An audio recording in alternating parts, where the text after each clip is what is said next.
You're listening to NFT 365, the first daily podcast on NFTs with your host, Fanzo. Welcome back to another episode of NFT 365. Excited to have you guys here as always. Big shout out to all of those that are leaving those reviews over on Apple Podcasts. Really appreciate it. I'm promise I'm hearing and listening to all of the amazing feedback that you guys are giving, and it really hits home to me. It keeps me motivated, right? We're doing this each and every day, and so I can't thank you enough. And thank you for sharing out the podcast on Twitter and Instagram stories, and even got a couple mentions over there on TikTok. So always appreciate that. And when we're thinking about just really the state of NFTs and state of all of the things that we're currently dealing with, crypto is definitely on a massive downturn recently. And one of the things we have to just recognize is that this is a roller coaster, and the impact of NFTs on our mental health, on our view of things, is not something to take lightly. And I just want to make that very clear. It's something that I want to make sure we address here on the podcast on a regular basis, because a lot of the emotions that we take on in this NFT space especially is this regret and what if there's so many things where man, I was thinking about doing this, why didn't I do this, or what if I had done that, or I should have trusted myself. And there's a lot of this self-talk that exists for us in NFTs especially, and crypto as well, that can be very damning to ourselves, right? And I think oftentimes I've made this statement that not making a decision or not minting something or not buying an NFT can be just as good as buying an NFT, right? But we don't think about that oftentimes when we're reverse engineering, right? So one of the things that you can do is you can also track all of the decisions you make, not just the decisions that you end up feeling regret or remorse for. And I actually started doing that now. So there are projects where we're evaluating them. And if I get, I'm man, I want to look at all the projects. Well, I want to look at the projects that I decided not to mint and how many of them went to zero, and I saved myself 0.5 ETH, 0.2 ETH. And I think we have to kind of have that balance, because it's almost in our human nature. It's in our life. It's just in our world where we focus so much more on the negative, right? When someone comments on your Facebook page, you could get 100 positive comments. One person leaves a negative comment, and we spend hours thinking about the negative comment, building up a reply, but yet there's 100 positive ones that we're cool, thanks, and we move on. And that's just kind of our human nature, and we just have to be very aware of that, especially with the downturns and things that are happening. And if you're a believer in what we're kind of working on and this roller coaster, there's times right now, while we're recording this episode, where ETH is down 16%. I believe Rally is down even more than that. Bitcoin is down 13%, even just in the last 24 hours. And it's definitely a roller coaster, and these type of things are going to happen. And I do have an episode coming up, actually 2 episodes coming up, where we're going to talk a little bit about that fluctuation. And we're also going to talk a little bit about the correlation between crypto, and when crypto goes down, and then do NFTs go up? How does that all look? Because that's important for a wide range of things, and I just want everybody to kind of think about that. And that includes when you're I've recommended this for everybody. Don't schedule your when you're trying to sell an NFT on the secondary market, try not to use more than 3 days. I can understand it can get annoying. Maybe you want to do it for a week, but don't do more than a week on scheduling one of your NFTs for sale, because I was talking to a friend this morning actually, and they were explaining to me some of the things, and I was you realize that you lost money by selling that for more than what you minted it? And he was like, what? And so he minted this NFT for 0.09, and he did that 5 days ago. And today he sold the NFT for 0.14, which technically is 0.05 more in Ethereum. But the price, the USD price of how much that he actually got, he ended up paying. I think he paid $484 for the NFT itself. But because Ethereum has gone down so much in these 5 days, that when he sold it for even 0.05 more in the calculations, he ended up selling it for $440. So he ended up losing $45 in the whole thing, plus gas fees. And so just kind of something to be aware of. Now, I said plus gas fees, and that of course is what we're going to tackle here on this episode. And I don't even like the term gas, because I think we immediately think of it as like this, like the renewable resource, the fact that we put gas in the car. Nobody likes paying for gas. Nobody goes to the gas station and is excited because they have to put gas in their car.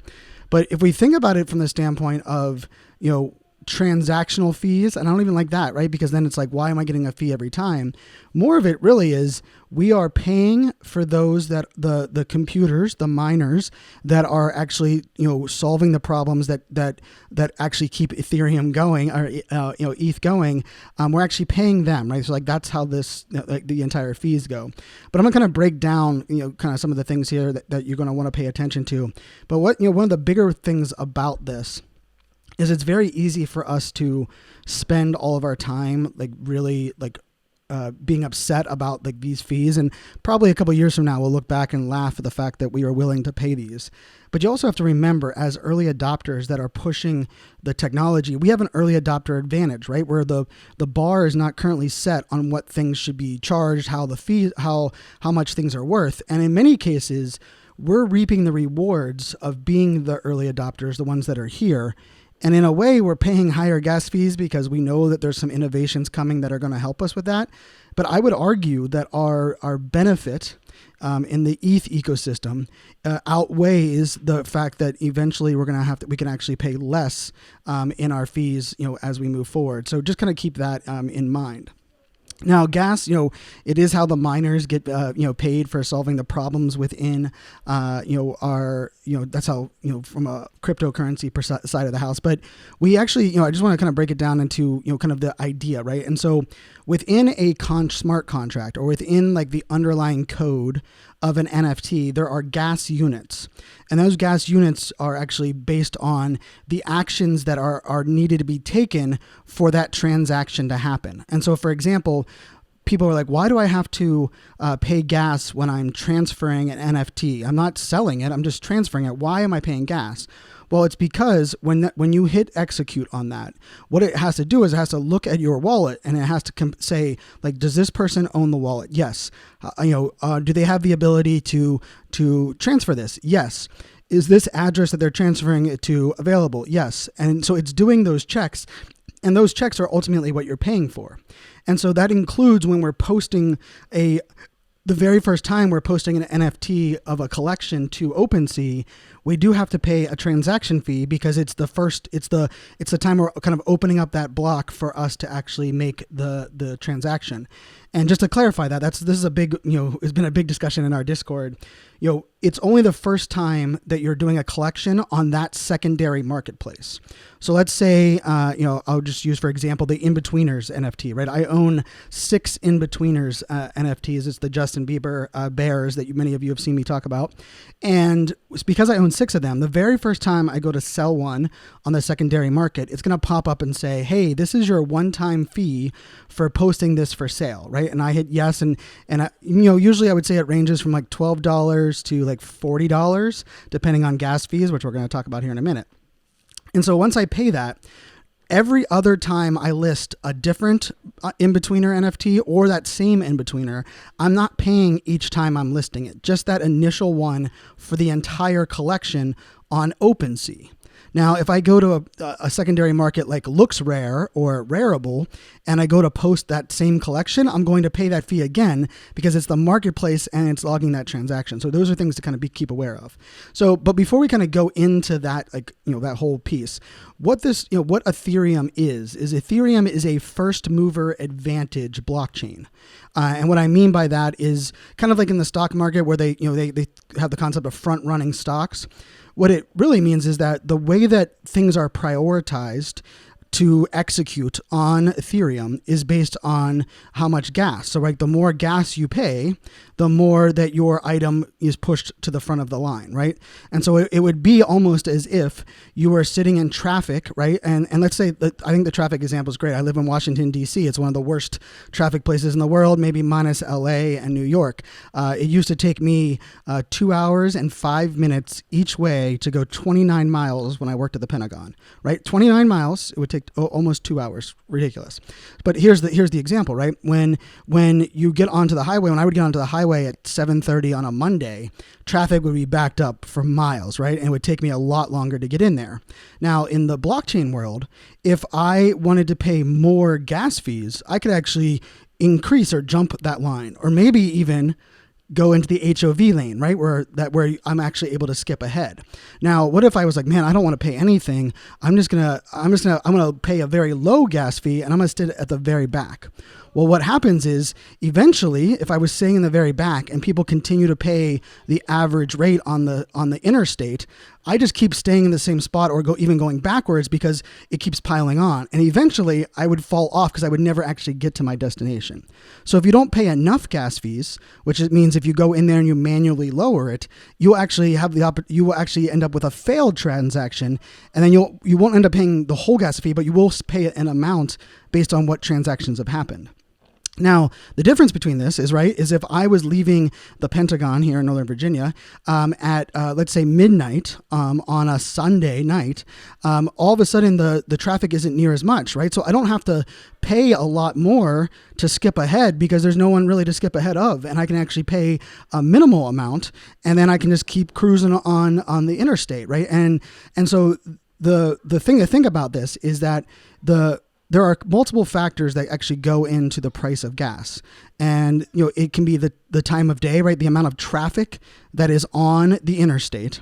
But it's also going to be determined on the token and the actual amount of actions that are built into the actual contract, and even how clean the code is or how well designed the actual NFT backend can be. And I think that the analogy with the traffic works great with this, right? Because it's much like, if a contract is very messy, it would be kind of like taking, multiple 18-wheeler trucks onto the interstate. And if you need to merge over, you recognize that it's going to take a lot more to merge over, right? You're going to have to take lots of actions to merge that giant, tractor trailer. And because of that, it's going to cost you more each time that you're making each one of those actions. And so the beauty of this, and I'm going to talk about this at the end of the podcast, there are some innovation and there are some ways that people are right now pushing forward to start to mitigate some of the gas fees, not eliminate, but mitigate them. I also know for many people, they'll be listening to this and like, well, that's why I want to be on a different blockchain, or I want to use a different cryptocurrency.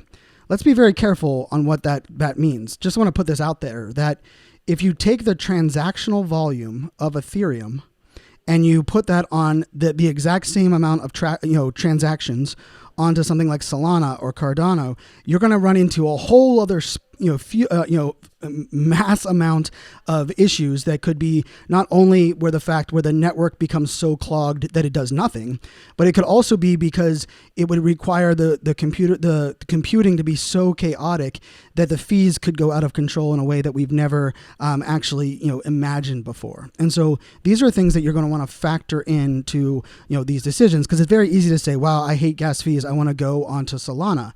Well, what does that look like if we all went there, right? It's very easy for us to say, well, Solana doesn't charge me anything for gas today, but it's also because there's less people, there's less traffic on the interstate, right? Which means it's going to go down. It's also that the smart contracts are also designed a little bit differently. Some things good, some things bad. So now taking a step back a little bit further, the way that the gas fees are measured is in GWEI, GWEI. You guys might have actually heard of GWEI before, but from a GWEI perspective and really kind of how this all works is that a lot of times the way GWEI we can think about it is it just means giga-Y, and giga-Y is referring to the amount of the way that this actually number is calculated. And really what that means is if it's 1 billion GWEI equal 1 ETH. And so so if it's when we say GWEI is 1, that really is saying it's 0.0000001 Ethereum. And so rather than saying gas fee is 0.0000001 Ethereum, we say it's 1 GWEI. Now, what that means is that when you are checking the gas fees, right, when you are monitoring gas fees, so like right now, I'm recording this on a Saturday morning, I can look and say, okay, what is the gas fee right now? And right now, the gas fee is 179 GWEI. right? And so what I can do is what I know is that's how it's, that's how we are displaying it.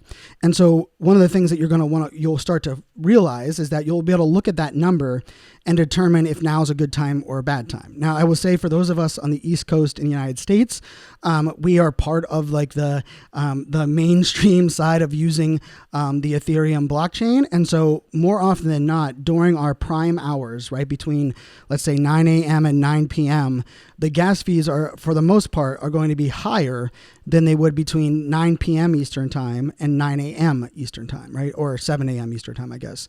And that also, factors into the UK and how much traffic is out there.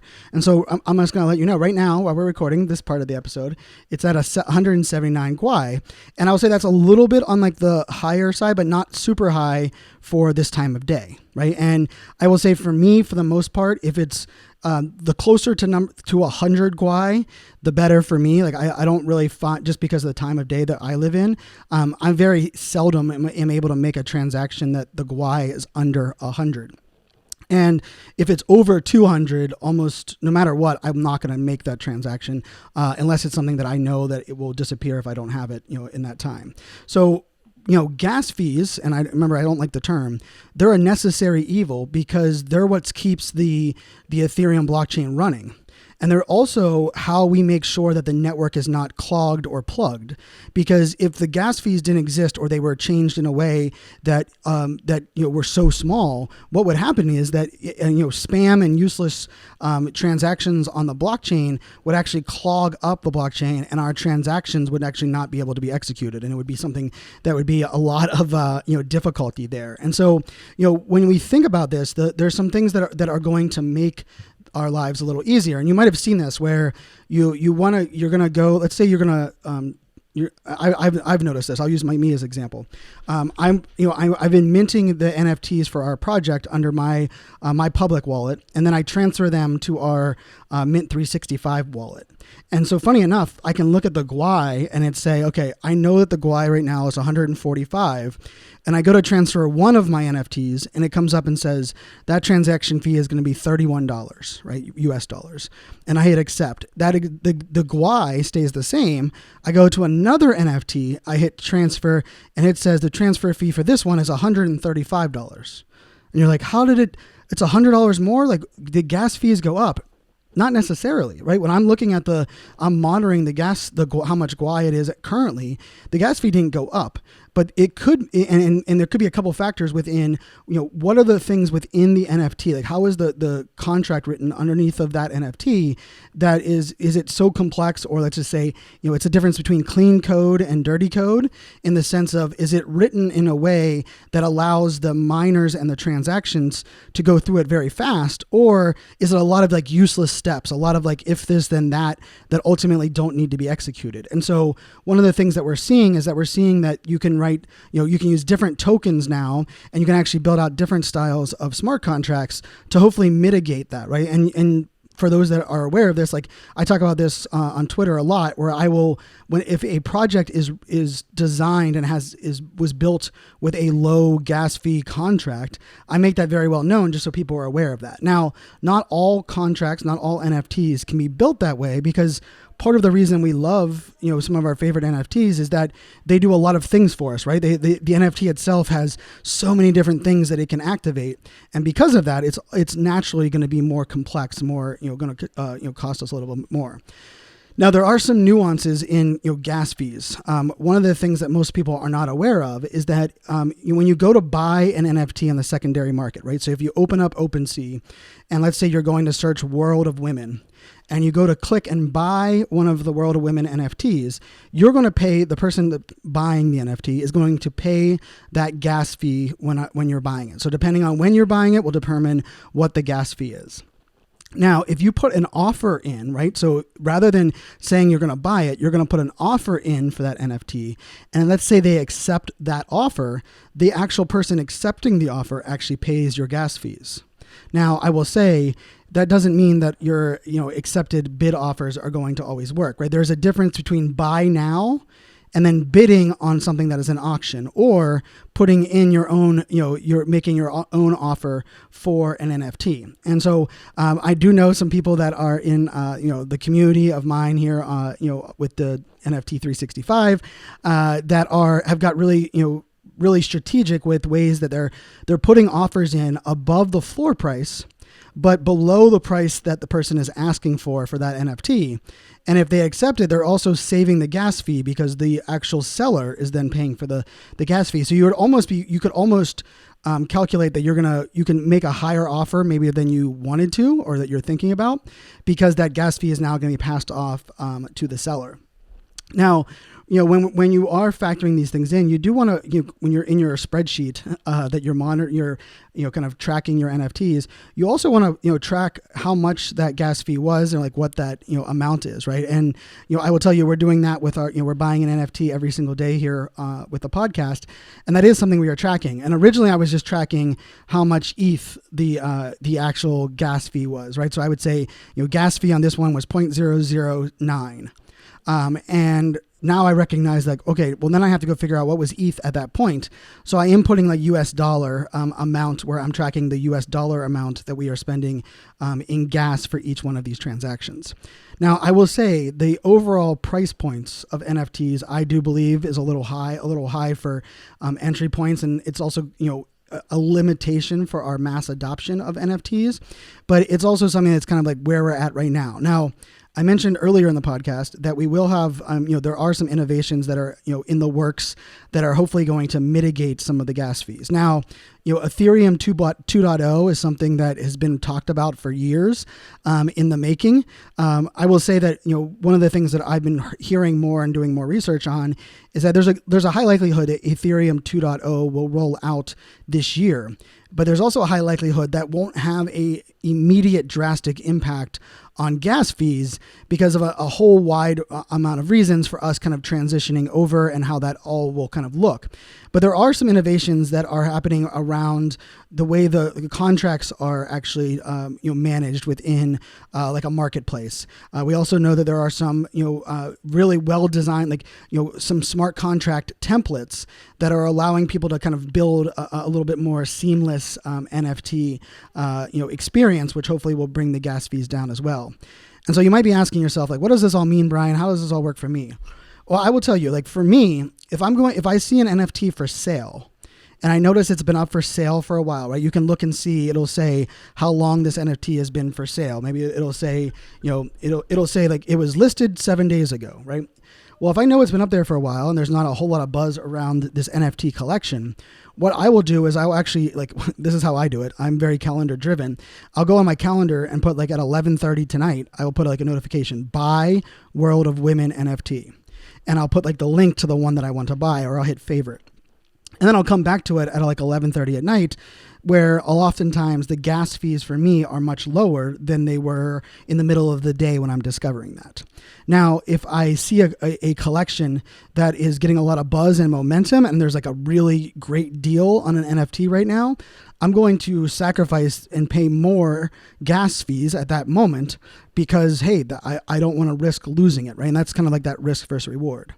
Now, the last part of this I wanted to just cover is that for NFT projects that are launching, a lot of people are trying to get creative with how they launch their NFTs to prevent gas wars. So gas war just means that if you are saying hey, at 8 p.m. tonight, we're going to launch our NFT and everyone can jump in. Well, of course, you're forcing mass transactions at that one time because everybody wants to get in on that first 10,000. And so that's ultimately where the whitelisting even came out from, right? Because whitelisting ultimately allows for two things. It allows for NFT projects to have a projection of people that are interested in buying the NFT. Because remember, a whitelist just means that you are approved during a certain period. You're pre-approved to actually buy the NFT. It doesn't mean that the people will, and it doesn't mean you have to, but it means you're on a pre-approved list. And just remember, whitelist and blacklist is a computer networking term, right? A whitelist means you're going to say these are the things that are approved. A blacklist says these are the things I'm going to deny, right? So the blacklist is you're talking about the things that you're going to prevent from happening. A whitelist is the things that are actually the things that you're authorizing to happen. Two different styles, two different ways of kind of managing, just looking at things, as a whole. Now, we're also seeing things like pre-sale and public sale, and then we're seeing things like mint passes. Now, the mint pass concept for me, I actually like, but it also requires another layer of education. So recently, I actually purchased the White Rabbit mint pass. And so what it actually did, I can't remember the exact amount. I should have actually pulled that up, but I think it was 0.1 ETH, and I bought the mint pass for the White Rabbit NFT. And what that meant is that when they opened up their Mint Pass sale window, they said in this 24 hours, anyone with a Mint Pass can purchase an NFT from us up to three NFTs. So that was how they put the limit on it. Now, the neat part about it is that I paid a 0.1 for the Mint Pass, but the actual NFTs themselves, I was actually only paying gas fees for each NFT when I went to go buy them, right? And what it does is it authorizes my wallet and says, yes, you have a Mint Pass. It says you get one transaction per Mint Pass. So I can't buy one and then buy another one and then buy another one. If I bought one, I would have to wait for the public sale to exist. And so what I was able to do is I was able to use my 0.1 ETH that I bought it for, and I was able to buy 3 White Rabbit, Mint Gate or the Gate NFTs, which is paying gas fee for the 3. Now, those gas fees are stacked, so it's not like I got a discount for buying 3 all in one transaction. But ultimately, when I did the calculations of it, I ended up paying a little bit less than 0.3 ETH for the 3 NFTs. So therefore, like from a mint price, they ended up being like 0.097 Ethereum. Now that's kind of nice because it gives me a window to decide when I want to buy them. It also only makes it so it's only one transaction per mint pass. So it's not people going in there and buying a ton of them. But that also requires education. And the other part of this that I forgot to mention is as soon as that transaction is taken, the mint pass that was in my wallet is automatically removed and in most cases burnt from my wallet. So it's no longer there, right? So all of a sudden the thing I bought is no longer there because that's how they validate that I am approved to actually make that purchase at that time. Now, we've seen a whole slew of things that people are trying to do to mitigate the gas wars. One of them is that we should be working together, that if big projects are dropping during certain timeframes, that we should also not put our project at that same time frame, especially if you are a smaller project. It would really, it behoove you to identify what other NFT projects are launching on the same day as you and try to avoid that time window as much as you possibly can. The other part of this just comes down to, giving people enough of a window, but not too much of a window. I personally get really frustrated when if I discover an NFT collection and they say we're launching on January 27th. And on January 27th comes, that's their whitelist window. And so the next 2 days they allow people on the whitelist, and then they have a day of pre-sale. And really the sale of the public sale isn't until February 1st. And then I'm like, okay, well, now I have to put on February 1st.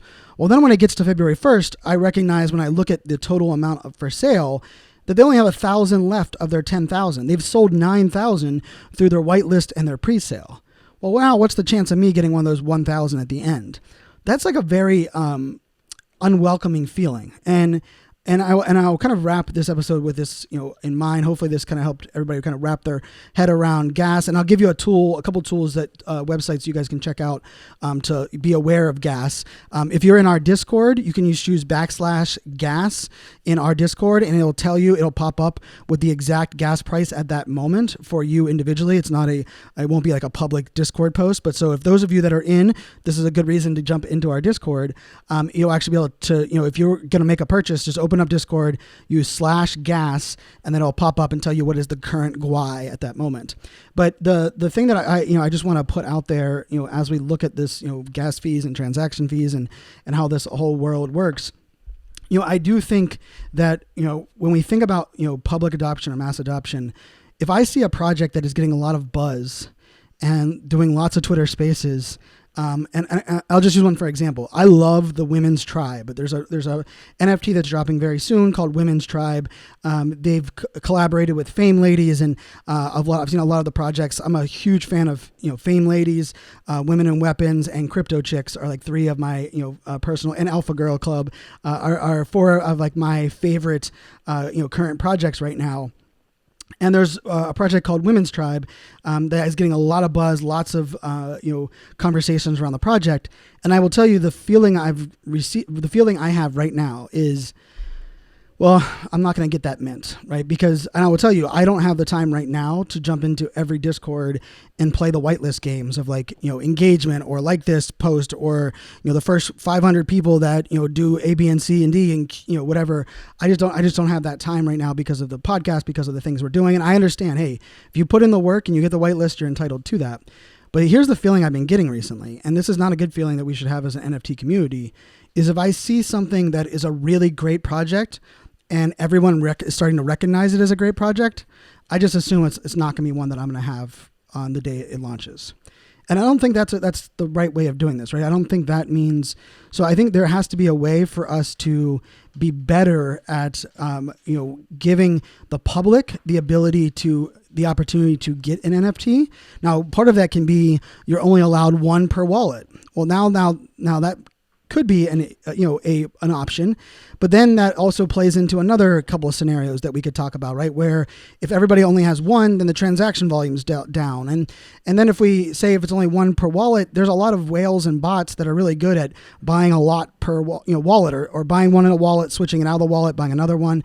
So there's lots of things that, like, yes, it sounds like a great idea, but then it also opens up another problem. But I will say it's definitely something that we need to be aware of as a NFT community, because it is something that I think is problematic right now with NFTs, is that a lot of the collections that people are excited about or find out about on TikTok or Instagram or other channels, they're gonna have zero chance of actually getting it when it releases, which means a zero chance of getting it at a low entry price.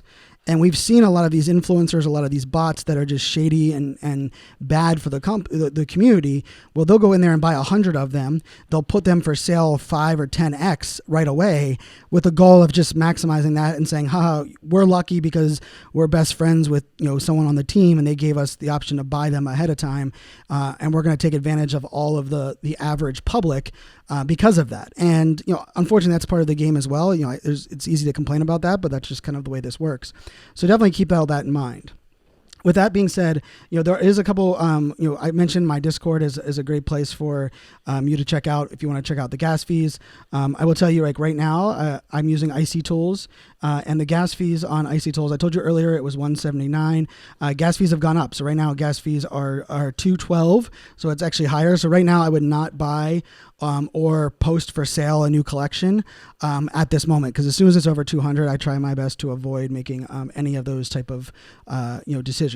Now, 2 websites that you guys can check out. There's a lot of websites that will give you gas fees, but the 2 that I like are ethgasstation.info. So ethgasstation.info is a great website that kind of gives you, it tells you what is the current gas fees, what's the amount. It gives you also a little bit of it gives you an estimation of things that are going on. And then another one that's a fun website that, that definitely you might want to check out is txstreet.com. TX, so it's Tango X-Ray Street.com.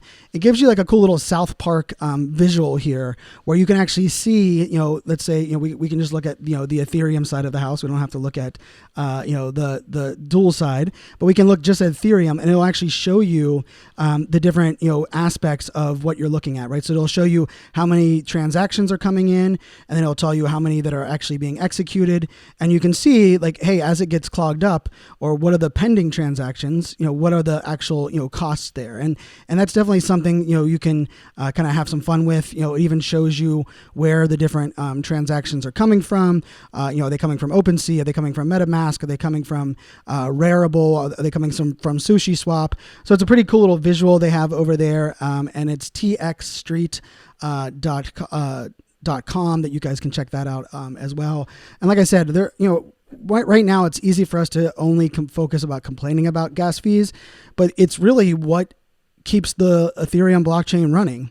It's, and those gas fees are going to the miners that are actually doing the work for us to actually execute on our transactions. And, I will just say that, as we know that they'll go down, we also have to recognize things like, as the gas fee prices go down, also at the same time, the total amount of people buying NFTs is going to go up. Well, then are we really going to see gas fees go down drastically? Because as they go down, the volume goes up. And as the volume goes up, it increases the amount of gas needed to actually execute a transaction. So just be aware of it. It's part of the game that we play. It's much like, we get to a point where you just don't care about how much tax you're going to have at the fast food restaurant, because it's just the way of life and things that exist. And right now it's kind of like our way of life and the things that we have to deal with. So with that being said, thank you guys so much for tuning in. Thank you for listening to the podcast. The nice part about, this podcast is super powered by the ADHD coin over at rally.io. And what's nice about Rally is there are no transaction fees, because there's no gas fees, because we are on the side chain of Ethereum. So if I buy an NFT or I sell an NFT or I transfer an NFT over on Rally, there are 0 fees. So nice little benefit over there. And it's also, that means when you are buying ADHD coin. So definitely something that you might want to check out. Just go to adhdcoin.com. You can buy your ADHD coin there. And if you jump into our Discord, if you're holding a certain amount of coin, you get more access to different levels. Of course, if you're holding one of our NFTs that support this podcast, it'll also open up new channels as well. So, till tomorrow, my friends, gas fees are still going to be there. No matter, really how we cut it right now, and just kind of a necessary evil, but hopefully we have a little better understanding of where the gas fees come in, how to think of them, why you get charged gas when you're just listing an NFT or you're transferring an NFT, and why it seems sometimes you get charged and sometimes you don't. You have to really think about it from is this me posting a collection that I've already posted before? Also, is an actual gas, unit actually required to execute this? And if not, then there won't be a gas fee. But if there is, of course, there will be a gas fee. And, hopefully, we either figure it all out or, you move somewhere else. I live here in Northern Virginia, and the only way you really can beat traffic is to not live in Northern Virginia or to work from home. Because I will tell you, I live in Northern Virginia, and the amount of gas I pay in my Jeep Wrangler is very low, because my commute to work is about 14 feet from my bedroom down to my office. So, hey, we all can't do that, but that's just kind of a funny way to look at it. Till tomorrow, my friends, make it a great day. Cheers.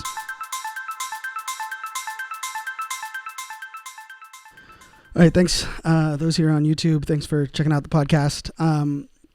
I will say, hopefully you guys checked out those websites, those couple websites that I did mention. There are a bunch of websites that are available for everyone to look at, but, this is the TX Street, definitely, a little bit more of an entertaining one. I do love, Icy Tools, because Icy Tools does give us kind of the update on, the gas fees right here. So you'll actually see that it's at 217 at the moment, and more than likely you can actually, jump in and look at the trending collection, and you'll look at, the volume of transactions at that moment will oftentimes, dictate to us what that is all about. But, as I said, the nice part about, Rally and the chain that I'm using is that I can actually mint, I can actually transfer NFTs. This, of course, is the one that I have for our collection here. So you can actually buy this NFT here on Rally, and it actually will end up being no actual fee, no transaction fee for you. You'll just have to log into your Rally account, of course, and check all of that out. So hopefully you guys enjoyed the episode. Hopefully I helped with some of the noise around gas and transaction fees, and it won't be the last episode we do on this, that's for sure. Cheers.